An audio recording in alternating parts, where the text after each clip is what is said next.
This guy talks of commerce and trade in Kiambu Economic Forum. John Bugwa says licenses and permits are more than 2, should be consolidated to 1. As Ruto says, there are actually about 10 licenses. Niko hapa kwa niaba ya commerce and trade and industry. Na sana kwanza nianze na wana biashara kwanza business status.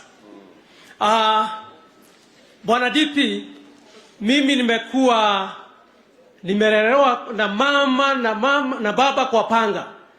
Lakini hiyo yote haikunuisuria kufika mahali niko hapa. So nikaweza kufanya kazi ya biashara dogodogo, kuuza sukuma pale Githurai na Ruiru, ikaniwezesha kwenda mpaka chuo kikuu. Sasa hiyo nikanipea changamoto mpaka kuingiliana na wanabiashara wadogo wa mama boga, shoe signers na hawkers. Na kwa hiyo ikafika mahali nikaona wacha hawa watu wanasubuka kulipa nyumba, kulipa hata gesi ya kupika, kulipia watoto karo. Nikaanza kampuni kuwapea mikopo ya shilingi 100, shilingi 200, shilingi 500 hadi shilingi hata 50,000, na hiyo ikafanyika. Lakini wakawa na changamoto juu ya uchumi kuwa gumu zaidi. Hawa watu hawakuweza, baadhi yao wakashindwa mpaka kulipa ile mikopo. Juu ya nini? Ya changamoto mbalimbali. Uchumi saa hii ukisikia uchumi uko 3%, hiyo inamaanisha mpaka pale mashinani hakuna nini? Hakuna pesa. Hiyo ni kumaanisha wale wa mama hajiwezi, yule shusaina hajiwezi. Kwa hivyo kwa niaba ya wafanyabiashara, makamu wa rais, tuko na changamoto kubwa sana. Kwanza wale wanaanza biashara, business starting fund, that is venture capital fund, tugeomba agarau mtu yote anaanza biashara yule ako na noble ideas, because you have very noble ideas going to the grave whether we like it or not. That's the situation. Kenyans wamesoma, so we can have business starters fund. So bwana makamu wa rais, hiyo itasaidia hawa graduates umesikia wako kwa wanaenda Kwale with very noble ideas. Second point,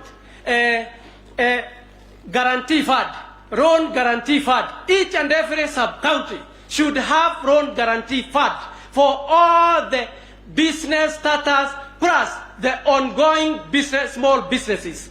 That's why these small businesses are failing with the reasons, because inafika mahali unataka shilingi 5,000 unasunguswa na wanabenki, interest rate kula kwa benki ni kubwa zaidi, excise duty ni kubwa zaidi, processing fee ni kubwa zaidi. What do? You coil.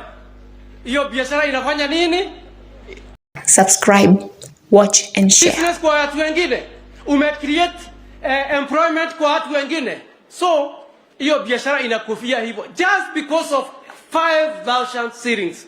So we request your coming government to consider or set aside an authority to have venture capital fund for business starters and ongoing businesses. Second, to have loan guarantee fund for each and every county. And we should, if possible, have a kitty for that and an authority for that. Hiyo itatusaidia sana. Next, kwa county zetu utakuta kuna permit, business permits na licenses. Why can't we have only one single permit or one single license badala hii milolongo ya licenses?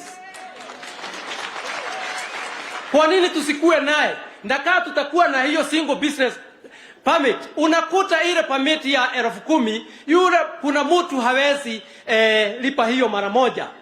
Nikichukua ile capital sasa na ni 10,000 na ndio nahitaji kulipa ile kanjo. What do you expect?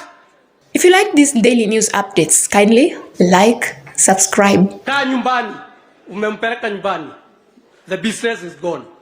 So we request the country. The other issue, particularly when it comes to issue of taxation, Your Excellency, the element of VAT is really hurting this country, and I can tell you for sure. The element 16% Surely. That's why the cost of unga is going all the way to 150. And that's why the cost of cooking oil is going to 900 and something. So with only 1,000 today, you go to a supermarket, my fellow citizens, you only buy only 2 items. You can imagine. Now, where is Mama Mboga? Kindly like, subscribe. So the element of taxation, the element on income tax is really hurting business in our country. The other element, key element right now is the cost of fuel. That is hurting across board. Either manufacturing, either matatu industry, it's cutting across and it's affecting our economy. If suppose we can have our cost of fuel, the government subsidize the cost of fuel from 145 the way it is, 150 to 100 shillings or less than, like 80 shillings. Like any other East African country, you can imagine what will happen to our economy. You can imagine somebody from Loiro to Nairobi pay just only 100 shillings. Surely. Huyu mtu wa biashara ako namna gani? So that is killing our economy, whether we like it or not. It's hurting our economy. Thank you very much. Thank you. Thank you very much, James. John Mbogwa, eh? Sure. Yeah, asante sana Bwana Mbogwa. Tunakubaliana na wewe mambo ya startup fund. Sure. Umetueleza hapo uko na experience kidogo ya kulend pesa. Sure. Mahali ambapo inafika mahali wanashindwa kulipa. Sure. On average, from where you sit, on average, wale wafanyabiashara wadogo ambao wanakopa hizi pesa pale madukani packet, ni kama wanakopa na interest ya pesa ngapi kwa mwaka? Ama ni kwa mwezi, ama ni kwa wiki, ama ni kwa siku? Sana hawa watu wanahitaji, wako na mahitaji ya papo hapo. Kwa hivyo unakuta mtu anataka shilingi 5,000. Hiyo ndio ama 2,000 ama 2,000. Hiyo ikizidi sana ni ya kulipa nyumba shilingi 6,000 ama 3,000. Na hiyo inakosekana hata ukiona ni wanabiashara. Surely. So mimi nakuuliza, nataka unijibu usikize yes. Ile kitu mimi nakuuliza. Yes. Tafadhali. Najua you have answered correctly. Mimi ndio sijauliza vizuri, wacha niulize vizuri. Niulize huyu mtu ambaye yako sokoni hapo amekopa shilingi 1,000 ama 2,000 pale sokoni, anatakikana alipe baada ya muda gani, na interest ya hiyo pesa ni kama pesa ngapi? Kama ni 1,000 ama 2,000, anatakikana alipe after how long? Is it a day, 2 days, 1 week, 1 month? And how much interest do they pay on average? On average, huwa it goes to between 10 and less than 10. Itakuwa, lakini ukienda confessional vile inafanyika, it's more than 20%. It's more than 20% ukienda kwa banking industry. So how can they afford 20% per year or per month? Per annum. 20%. Na unakuta hakuna hata grace period. If you like these daily news updates, kindly like, subscribe, watch and share. Ebu hiyo ni maoni yake Bwana Mbogwa. Pengine kutakuwa na mtu mwingine ako na experience tofauti. So Bwana Mbogwa, umesema hii pesa ambayo ni ya kusaidia wafanyabiashara wa kule chini, ungetaka iwekwe mahali ambapo kila mtu anaweza kufikia, si umesema hivyo? Exactly. Na pia umesema hiyo venture capital iweze kufikia watu wengi, na pia kuwe na conditions ambayo sio very stringent. Exactly. Mpango wetu, umesikia kwamba tuko na mpango kama Kenya Kwanza. Sure. Kwamba tutaweka fund ya shilingi bilioni 50, na hiyo pesa haitakuwa kwa constituency, haitakuwa kwa county, tutailete mpaka kwa ward, pale kwa ward. Wow. That would be great. Na pale kwa ward itapatianwa kulingana na mahitaji ya kila mtu, lakini lazima wawe katika sacco ama wawe katika cooperative. Great. Otherwise itakuwa ni ngumu kujulikana kwa sababu kama huna security lazima uwe katika kikundi. Right. Ndio wale ambao wako kwa hiyo kikundi watoe ile inaitwa group guarantee. Sure. Wajue ya kwamba sure, vile inafanyikana katika sacco. Sinema hiyo? Sure. In your opinion, what would be a reasonable interest rate for startups vile umependekeza wewe? Thank you, Bwana DP. For starters, I wouldn't advocate any interest rate. I would advocate these people to be given 1 year for them to do business. Then you can give them an interest rate of 5%. That grace period. So we give them an interest free for 1 year. Yes. Mpaka ile biashara iendelee. Yes. Alafu baada ya hiyo interest rate isizidi 5%. Exactly. Iwe hapo kwa 3, 4, 5% maximum. Exactly. Hiyo ni mapendekezo yako. That's what happened in the most developed countries. I hope our economic team are taking notes on the proposal by our good brother. Alafu ya mwisho umesema kuhusu leseni na permit. Yes. Ungependa hizo licenses zote ziwe consolidated into one. Exactly. Saa hizi leseni ni kama ngapi? Well, suppose you go to the liquor. Unakuta license ni zaidi ya 2.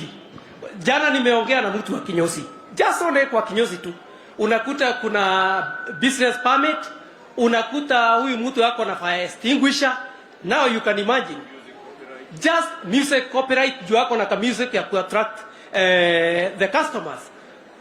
I mean, na huyu ni mtu wa kinyozi. It's bad. Tumeambiwa ya kwamba leseni on average ni kama 10 pale kwa business premise. Yes. So wale ndugu zetu ambao wanatusaidia wanaotafuta uongozi wa county, mumesikia vile John Mbogwa sure, anasema hizi leseni kama itawezekana zipunguzwe, kuwe na leseni moja, mtu akishalipia basi biashara inaendelea. Sure. Sawa sawa John. Bwana DP, ukiniruhusu kidogo. Just on 1 minute. We normally talk of Asian tigers. Why should we be talking of Asian tigers? Why can't we have an African tiger, that is Kenya? We Asante. are importing pencils. We are importing toothpicks from these countries. Why? Why can't we have we can have our counties or our constituencies, one constituency to produce pencils, the other constituencies to produce toothpick, the other constituencies to produce shoes. So why can't we be a net sponsor in Africa? Thank you. The reason is because we haven't had this conversation. Sure, I believe. Bwana Mbogo, just a quick one, eh? Yes. Wakati, because you said you do some lending. Yes. Or at least you are involved with some organizations that do some lending. Yes. On average, what is the default rate kwa wale wanashindwa kabisa kulipa? Okay. Just roughly. Yes. And then 2, what happens when they have defaulted? What is your recourse? What do you do to them? That's another experience we experienced. The default rate was almost 20%. Now, and it's huge. You can imagine that was from my saving, the saving I got. People are going with 20%. So that was a big challenge to me as far as I'm concerned. But if I had this fund, I would have. If you like these daily news updates, kindly like, subscribe, watch and share. Thank you. Thank you. Ilifika mahali ikanibidi kwanza nisimamishe biashara kiasi. Juu hawa watu 20% ya pesa ilikuwa umesave, ni pesa yako umesave ili uinue wafanyikazi, uinue wanabiashara wenzako. Sasa hiyo ikabidi ile biashara ikawa juu wako na changamoto, ile biashara isimame. Na ni kawaida mpaka wale wanabiashara tuko nao hapa. So hiyo ni changamoto, na ndio unasikia nikisema mambo ya venture capital funds na a loan guarantee fund. Thank you very much. Okay. Thank you. Aya, asante Mbogwa, huku jibu wale wanashindwa kulipa.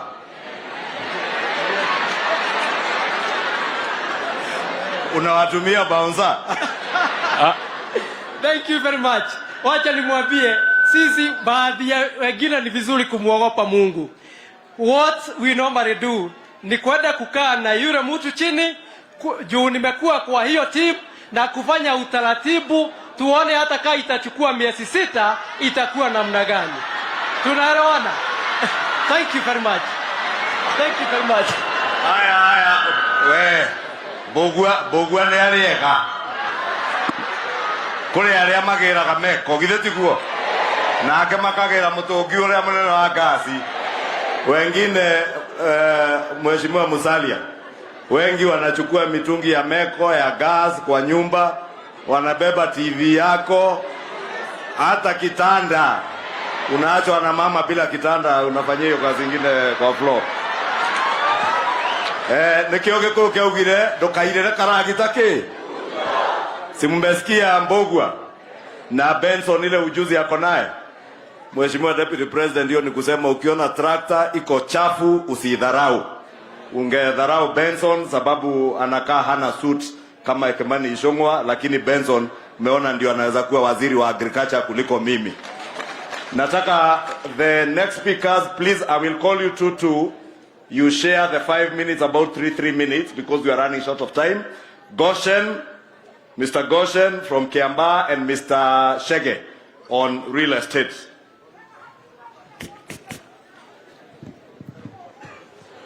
If you like these daily news updates, kindly like, subscribe, watch and share. Njaa, Your Excellency, and all the protocol observed.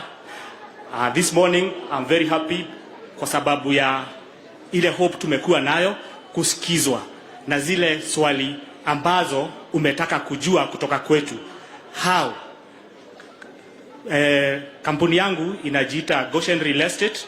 Tuna deal na mambo ya kulipisha nyumba, kudevelop and all that. Mali nilianzia kulipisha nyumba as an agent. Nao tumeendelea kidogo, tumepata kuanza kudevelop pole pole. Na changamoto zenye ziko pale ni mingi, na hii serikali ambayo inakuja tuko na matumaini sana, kwa sababu kama umetusikiza na umeniuliza how, which I'm about to say how, kama vile tunaweza fanya Ruaka, Kiambu ikue bedroom, na siku hizi Mr. Ishongwa inakuanga bedroom with a master. Kwa hivyo tunafaa tuitengeneze ikue better na zaidi. Ile kitu sana tunapitia kwa hii maneno ni kuwa approvals zinachukua wakati mrefu sana. Tena vile ukienda kufanya change of use, yet uko na watu wako kama architect and engineer, tena inakuwa imechukua wakati mingi. Kwa hivyo watu wengi sana wanatumia njia zenye ni za mkato. Kwa hivyo tukakuwa na mahala kama kitu inaitwa one stop, inaweza kuwa mzuri sana. Hiyo kitu inatengenezwa haraka, mtu anaenda anatengenezea watu nyumba, mahali ya kuishi, na yenye ni very much affordable. Ya pili ni pale kwa mjengo, inakuwa fundi na pia watu wa mkono wanakuwa hata insurance hawana. Nyumba iko huko juu na pengine mwenye anajenga hana uwezo, ule mtu akapata accident, inakuanga sana anakuwa kwa hospitali, inakuwa hawezi kujilipia, wengine tumewazika. Lakini najua hii serikali inaweza kuja iseme bima ya wale watu wadogo, at least hata mtu akipanda huko juu kwa nyumba akianguka ama kukue na accident anakuwa amejaliwa hiyo, ameshughulikiwa. Your Excellency, pia kuna hii maneno ya China vile wamekuja hapa, especially contractors. Unakuta hakuna mtu mchina anaweza kuwa na kitu inaitwa pending bill, but sisi wadogo wenye tunapata tu contract tudogo, unakuta pesa ya last year but one pengine naenda inakutiliwa na serikali nyingine haijalipwa, na hii pesa ulienda ukakopa na serikali nayo haitaki kukulipa. Unashinda kwa ofisi zote left, right and center ukijaribu kufuata ile pesa yako. Dakika ya mwisho kale ka kitu ulikuwa nako kanakuja kanachotwa. Na wanachota kama vile Waishongo amesema hapa, ati hawakuachia hata kitu yoyote, hata kitanda yote wanabeba. Kwa sababu gani? Ile pesa yako bado iko kwa serikali. Lakini hawa wa China unakuta wanapewa zile ready contracts with money, but for us ni ufanye utafutiwe. Kwa hivyo sisi wa Kenya pande hiyo tunahitaji, ama watu wa Kiambu ndivyo tupeleke Kiambu ikuwe a proper bedroom. Ni kitu tunaweza taka sana iangaliwe, ati zile contract tunapewa pia sisi ikuwe ni zile ziko na ready contract ama ready money yenye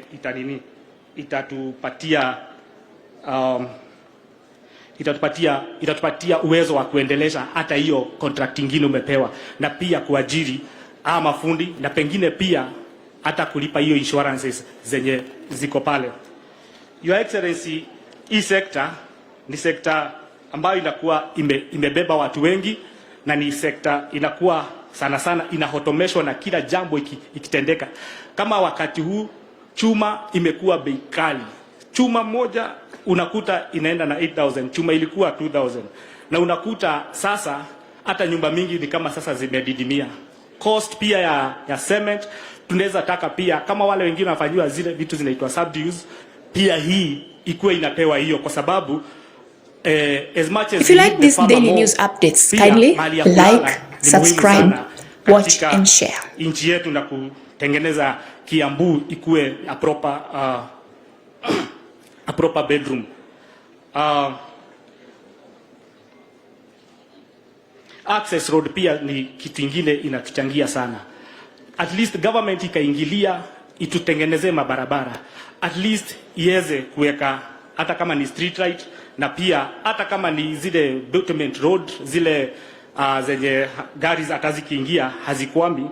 At least mtu akienda town anakuta hana matope sana, na inakuwa serikali tunaongeza iomba sana yenye inakuja iangalie hiyo masirahi ya uto tu barabara tudogo. Ndivyo pia hawa wajezi waendelee kufanya kazi na bidii na kutengeneza Kiambu ikuwe kaunti mzuri. Pia kuna mfano ya Dr. Mutua, zile barabara anatengenezwa kwake ziko salama. Siku za governor Kabogo ulikuwa unaenda unapata ni approval haraka, na pia ulikuwa unapata hakuna pending bills. So tungetaka pia tusombe kutoka kwa hiyo. Asante sana. Tasimama tu hapo nimuulize Shege from Kikuyu, you add on to the few points zenye zijatajwa. Asante sana Your Excellency, naitwa Chege kutoka Kikuyu. Yangu ni mawazo tofauti ya affordable housing. Your Excellency, when you in Murang'a, nakumbuka tulisoma kwa magazeti ulimuuliza Senator Kang'ata atafute shamba ndio pale mtajenga manyumba. Ningeleta mawazo tofauti. Watu wa Kiambu wengi wana title deeds.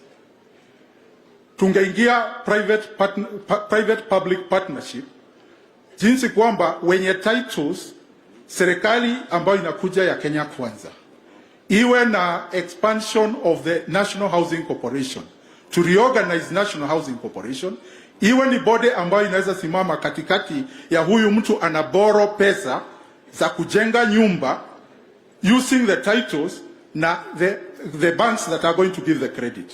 That is one. The other source of credit inaweza kuwa inatoka externally, like one of my friends ule mwenye amepewa taji la Minister for Agriculture.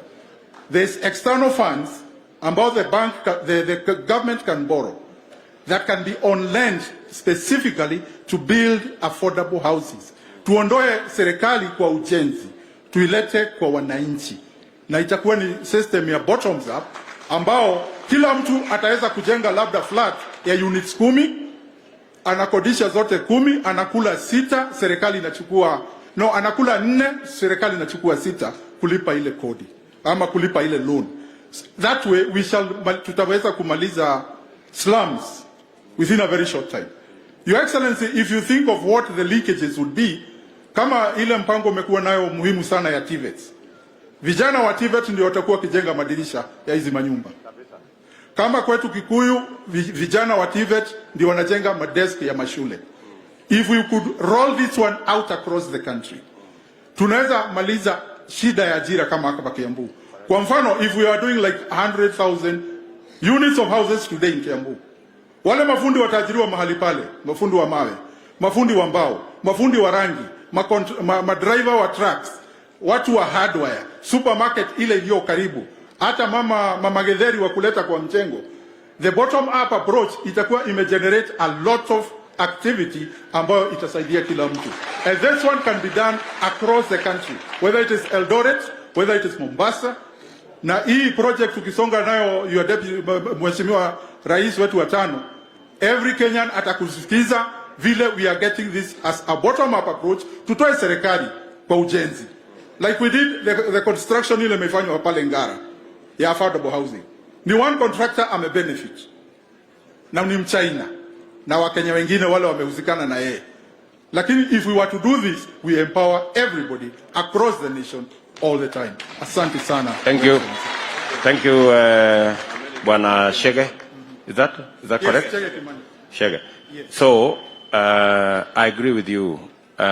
Wakati nilisema pale Murang'a, sikumwambia ule Kang'ata tununue. Hapana, nilimwambia tu identify. Ili tuweze kufanya hiyo unasema public-private partnership. Ile kitu serikali lazima itasimamia so that it becomes truly low-cost housing. Shida ambayo tuko nayo ni kwamba yule developer anataka faida karibu mara 3. Anajenga nyumba ya milioni 1, anasema anauza milioni 3.5. Kama tutasaidiana na yule ambaye ni mwenye title, tutampatia credit guaranteed by the government. Na hiyo credit pia tuna extend kwa yule ambaye atanunua hiyo nyumba. Mwenye kununua hiyo nyumba lazima pia iwe ni nyumba ambaye ni affordable. So sisi wote will become beneficiaries. Wewe kama landowner, serikali tunataka watu wapate nyumba ya kuishi, na yule mwenye ananunua anapata kwa bei ambayo ni sawa sawa. So what the government will do is to assist the developer with credit, but the developer must also sell at an agreed price, ili asi-exploit wale ambao wanataka kununua, so that nobody makes super profits. Tunaelewana Bwana Shege? Na hapo tutakuwa sasa tunaelekea pale nilikuwa nasema hapo nikisimama hapo, ya kwamba tunataka wale wanalipa rent, yes, waanze kulipa mortgage kabisa, ili pia wakuwe owners ya hizi manyumba. Ndivyo hivyo.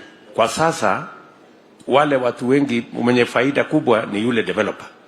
Kwa sababu yeye ndiye anaendelea ana collect rent, na yule analipa rent mpaka anazama, yes, anaenda tu nyumbani bila chochote. So that's the agreement. That is, we must strike a balance. Yes. But you have the right concept. Yes. Na vile umesema kama tungejenga 100,000 houses hapa Kiambu, yes, tungeajiri vijana 1,800. 800,000 young people watakuwa kazini. It's doable. It's doable. Na wewe unakubali it is doable? It's very doable. Very good. At least we agree on that particular subject. Yes. Na pia hata slums tutamaliza mara. Na slums tutamaliza. Yeah. Kwa sababu wale wanaishi kwa slums watapata nyumba affordable mahali wanaweza kuishi. Hata wale wenye title ndio wamejenga slums.